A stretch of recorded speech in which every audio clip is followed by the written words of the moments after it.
तो में आप सब लोग का हार्दिक स्वागत है। दोस्तों, मेरा आज का जो विषय है वो है ज्योतिष में जो वकील है अर्थात लॉयर या एडवोकेट या हाई कोर्ट सुप्रीम कोर्ट का जज या लोअर कोर्ट का जो जज है उनका कुंडली में क्या क्या कॉम्बिनेशन या ज्योतिषिक योग या संबंध ज्योतिषी और जो संबंध ग्रहों का संबंध या प्लैनेटरी कॉम्बिनेशन रहेगा जिसके कारण जातक या जातिका एक वकील या एडवोकेट या कोई भी कोर्ट का लोअर कोर्ट हो सकता है या तो हाई कोर्ट या सुप्रीम कोर्ट का जज बन सकता है। इसके बारे में थोड़ा बहुत डिस्कस करेंगे।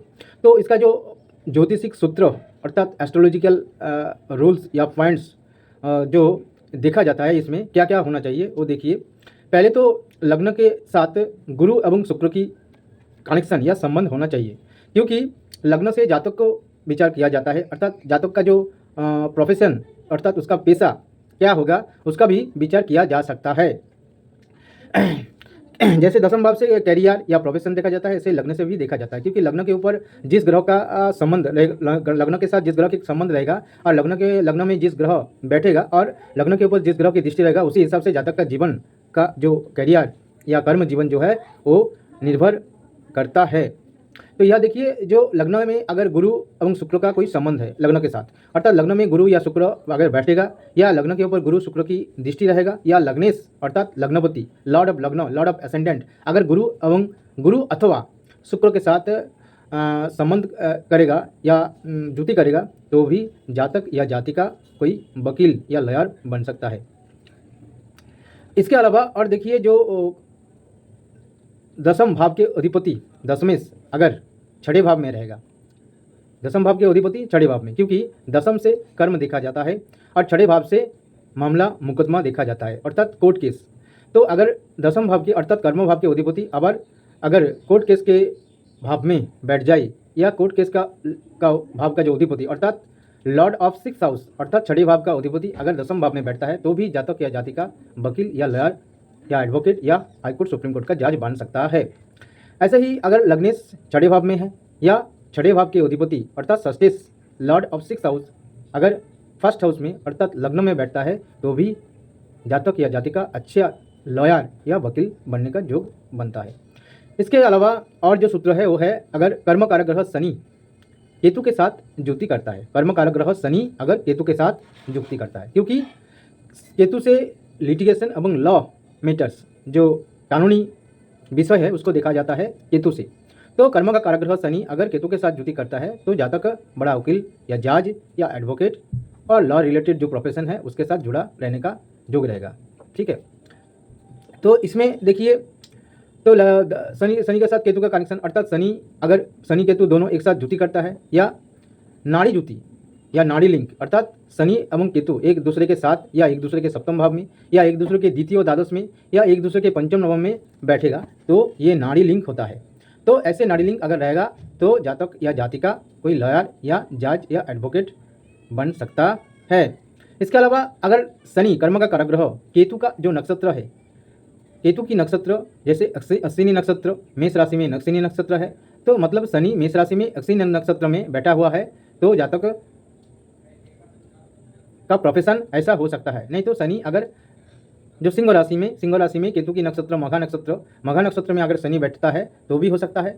और इसके अलावा शनि अगर धनु राशि में मूला नक्षत्र में अर्थात 19 नंबर्स जो कॉन्स्टेलेशन है अर्थात मूला नक्षत्र 19 नंबर नक्षत्र उसमें अगर धनु राशि में शनि केतु की नक्षत्र में बैठता है तो, क्योंकि मूला नक्षत्र भी केतु की नक्षत्र है, केतु के 3 नक्षत्र अश्विनी मघा एवं मूला, अश्विनी नक्षत्र मेष राशि में, मघा नक्षत्र सिंह राशि में, मूला नक्षत्र धनु राशि में है। तो मतलब शनि अगर इस राशि में एवं इस नक्षत्र में बैठता है, केतु के नक्षत्र में बैठता है तो जातक या जातिका जज बनने का बहुत ही संभावना रहता है। इसके अलावा द्वितीय भाव के साथ अगर बुध का कनेक्शन रहेगा, द्वितीय भाव में बुध बैठेगा या द्वितीय भाव के ऊपर बुध ग्रह की दृष्टि रहेगा तो भी जातक या जातिका लॉयर या एडवोकेट या जज बन सकता है। इसका कारण देखिए, गुरु शुक्र बुध केतु 4 ग्रह जो आइन या कानूनी जो विषय है इसका कारग्रह है। गुरु एवं शुक्र दोनों, एक गुरु तो देवगुरु है और शुक्र जो है वो शुक्राचार्य जो दैत्य गुरु है। तो ये दोनों गुरु अर्थात देवगुरु एवं दैत्य गुरु एवं शुक्र या शुक्राचार्य शुक्र ग्रह, ये 2 ग्रह जुपिटर एंड वेनस, ये 2 ग्रह न्याय जो विद्या या कानूनी जो विषय है इसको दर्शाता है। एवं दोनों ही कंसल्टेंट, विशेष रूप से कानूनी कंसल्टेंट, ये 2 ग्रह से देखा जाता है, अर्थात लॉ या लॉ रिलेटेड विषय गुरु एवं शुक्र से देखा जाता है। इसके अलावा बुध भी कानूनी विषय का कारक ग्रह है, क्योंकि बुध स्पीच पावर, अच्छा स्पीच पावर अर्थात बोलने की क्षमता देता है और अच्छा बोल सकता है और अच्छा डिबेट या आर्गूमेंट जातक या जातिका कर सकता है अगर बुध अच्छा है और शुभ है। विशेष रूप से धन भाव अर्थात द्वितीय भाव के साथ के बुध की कनेक्शन रहेगा, क्योंकि द्वितीय से भाग्य को भी देखा जाता है और द्वितीय भाव से धन भी देखा जाता है। तो देखिए द्वितीय भाव में स्वाभाविक रूप से अगर बुध बैठेगा तो जातक का जो वाक्य भाव या स्पीच पावर अच्छा रहेगा और डिबेट करने का क्षमता या आर्गूमेंट का जो पावर वो अच्छा रहेगा। और इसके अलावा द्वितीय भाव से धन भी देखा जाता है। तो बुध जो एक कानूनी व लॉ मैटर्स को दर्शाता है, विशेष रूप से वकील, लॉयर, एडवोकेट, ये सब दर्शाते जज। तो ये सिर्फ इस प्रोफेशन से पैसा या धन आएगा, क्योंकि द्वितीय भाव से धन देखा जाता है, धन लाभ। तो बुध रिलेटेड विषय अर्थात बच्चे वकील, लॉ इत्यादि से जातक को धन मिलने का संभावना रहेगा। और क्या, केतु तो लिटिगेशन एवं उसके अलावा केतु भी लॉ या कानूनी विषय को दर्शाते हैं। अभी देखिए अगर ऐसा भी है कि लग्न सप्तम भाव, दसम भाव के अधिपति सप्तम भाव में है, तो भी जातक या जातिका कानूनी का जो प्रोफेशन है, कानून का जो प्रोफेशन है उसमें जा सकता है, क्योंकि दसम से कर्म देखा जाता है और सप्तम से विवाद देखा जाता है। तो कोर्ट में देखा जाता है दोनों तरफ की, एक वादी एवं विवादी, ठीक है। तो इस दोनों तरफ से एक वाक युद्ध या स्पीच फाइट होता है, वाक युद्ध होता है।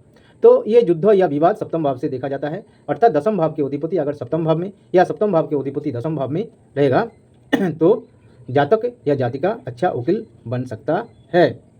इसके अलावा दसम भाव और सप्तम भाव के अधिपति एक दूसरे के साथ या एक दूसरे को दृष्टि दे रहा है, अर्थात सप्तम भाव के अधिपति दसम पति को दृष्टि दे रहा है या दसम भाव के अधिपति सप्तम पति को दृष्टि दे रहा है, तो भी ये योग बन सकता है।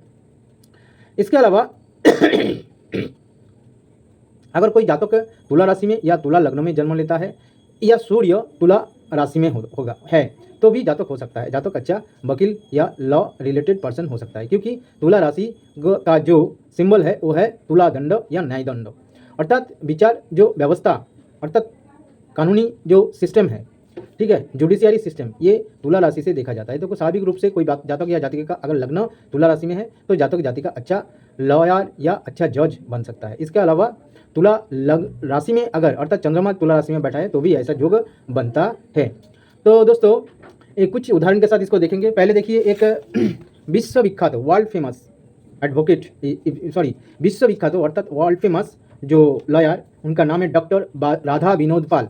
डॉक्टर राधा विनोद पाल बंगाल का एक फेमस पर्सन है, जिन्होंने द्वितीय विश्व युद्ध अर्थात सेकेंड वर्ल्ड वॉर के समय जापान के पक्ष में जो आंतर्जातिक अदालत या इंटरनेशनल कोर्ट में जापान की पक्ष लेके इन सपोर्ट ऑफ जापान उन्होंने राष्ट्र संगत अर्थात आंतर्जातिक जो अदालत है अर्थात इंटरनेशनल जो कोर्ट है उसमें लड़ाई किया था एवं जापान का फेवर में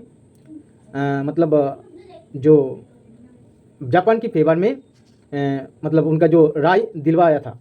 तो देखिए उनका कुंडली देखा जाए तो लग्न देखिए वृश्चिक लग्न है और लग्न की सेकंड हाउस में बुध बैठा है। मैंने पहले कहा है अगर द्वितीय भाव के साथ बुध का कनेक्शन रहेगा तो जातक या जाति का अच्छा लहर बन सकता है। या देखिए द्वितीय भाव धनु राशि में बुध बैठा है, तृतीय भाव में सूर्य बैठा है, चतुर्थ भाव में शुक्र एवं चंद्रमा बैठा है, ठीक है। देखिए चतुर्थ भाव में चंद्रमा एवं शुक्र बैठा है, एवं पंचम भाव में छठे भाव में केतु बैठा है। केतु जो अश्विनी नक्षत्र में बैठा है, अगर केतु बलवान होता है अर्थात अश्विनी नक्षत्र में या मघा नक्षत्र में या मूला नक्षत्र में बैठता है तो केतु बलवान हो जाता है। तो कोई भी कुंडली में अगर केतु बलवान रहता है तो वो केतु बलवान होने की वजह से जातक या जाति का अच्छा लॉयर बन सकता है।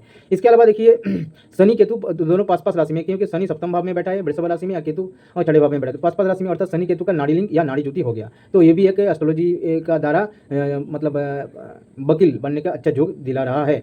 इसके अलावा देखिए लग्न के ऊपर ये नवम भाव में अर्थात कर्क राशि में मंगल एवं गुरु बैठा है, और तो नवम भाव में बैठा हुआ उच्च का गुरु लग्न के ऊपर पंचम दृष्टि दे रहा है। या देखिए लग्न के ऊपर गुरु की दृष्टि है। मैंने पहले ही कहा था अगर लग्न के ऊपर गुरु की या शुक्र की दृष्टि रहेगा तो जातक जाति का अच्छा लॉयर बन सकता है। यह हो गया। सेकंड एग्जाम्पल लेंगे। सेकंड एग्जाम्पल देखिए, ये एक जज है, सुप्रीम कोर्ट का जज थे, उनका नाम था बिजन कुमार मुखर्जी। ये भी एक बंगाल का संतान, भारत माता का एक बंगाल का संतान है। तो उनका कुंडली देखा जाए तो लग्न जो है मकर लग्न, लग्न में गुरु बैठा है। तो देखिए मैंने पहले कहा था अगर लग्न में गुरु एवं या शुक्र का कोई कनेक्शन, अर्थात लग्न में गुरु शुक्र बैठेगा या लग्न गुरु शुक्र का दृष्टि रहेगी, या देखिए लग्न मकर लग्न में गुरु बैठा है, तो ये भी एक अच्छा योग बना रहा है। इसके अलावा तृतीय भाव में बुध राहु बैठा है और चतुर्थ भाव में शुक्र बैठा है, चतुर्थ भाव में शुक्र बैठा है, और यह देखिए पंचम छठे भाव में राहु बैठा है, और अष्टम भाव में शनि सिंह राशि में मघा नक्षत्र में, या देखिए शनि सिंह राशि में मघा नक्षत्र में है, और उनका जो राशि जो है ये है तुला राशि। दसम भाव में चंद्रमा, अर्थात चंद्रमा बैठा है तुला राशि में, अर्थात उनका राशि तुला राशि है। मैंने पहले कहा था तुला राशि या तुला लग्न में जातक जाति का जन्म लेता है तो अच्छा जज बन सकता है। इसके अलावा 11 भाव में मंगल बैठा है और द्वादश भाव में केतु बैठा है। ये भी एक देखिए कुंडली हो गया। और एक विशिष्ट एडवोकेट कलकत्ता हाईकोर्ट का अर्थात कलकत्ता हाईकोर्ट का एक विशिष्ट एडवोकेट हैं, उनका कुंडली देखिए लग्न में मेष लग्न है, लग्न में शनि अश्विनी नक्षत्र में बैठा है चंद्रमा के साथ। इसके अलावा पंचम भाव में केतु बैठा है सिंह राशि में, सप्तम भाव में गुरु एवं शुक्र बैठा है, और अष्टम भाव में सूर्य एवं बुध बैठा है, और देखिए जो मंगल दसम भाव में बैठा है, ठीक है। इसके अलावा 11 भाव में राहु बैठा है। यह भी देखिए लग्न में शनि बैठा है कि अश्विनी नक्षत्र में, मेष राशि में केतु की नक्षत्र में बैठा है। ये एक मतलब लॉयर बनने का योग। दूसरा लॉयर बनने का योग है लग्न के ऊपर गुरु एवं शुक्र की सप्तम दृष्टि है, ये एक विषय है। और तीसरा यह देखिए जो क्या है द्वितीय भाव के ऊपर बुध की दृष्टि है, क्योंकि बुध अष्टम भाव वृश्चिक राशि में बैठा है, वृश्चिक राशि में बैठा हुआ बुध सप्तम दृष्टि से धन भाव अर्थात मेष लग्न का धन भाव वृश्चिक राशि में बुध का दृष्टि है। तो देखिए इसलिए ये भी अच्छा उनको लॉयर बनाया, ये सब कॉम्बिनेशन या योग जातक को अच्छा लॉयर बनाया। तो दोस्तों ऐसे बहुत सारे उदाहरण हैं, आप भी देख सकता है। अगर आपका कुंडली में ये सब कॉम्बिनेशन मैंने जो कहा है अगर है, तो आप भी अगर लॉ में पढ़ाई करेंगे और लॉ रिलेटेड प्रोफेशन के साथ जुड़ा रहेंगे तो आपके लिए बहुत ही शुभ फल देगा। और विशेष रूप से अगर आपका दसम भाव बलवान है, बुध बलवान है, केतु बलवान है, ठीक है, तो एवं ये जो एस्ट्रोलॉजिकल रूल्स मैंने बताया अगर वो आपका कुंडली में है तो आप भी अच्छा लॉयर बन सकता है। तो दोस्तों मेरी ये छोटा सा प्रयास था। अगर मेरा ये छोटा सा प्रयास आप लोग को अच्छा लगा, आप लोग लाइक कीजिए, शेयर कीजिए, और मेरा जो छोटा सा चैनल है मून नाड़ी नक्षत्र, इस चैनल को अवश्य सब्सक्राइब कीजिए। नमस्कार।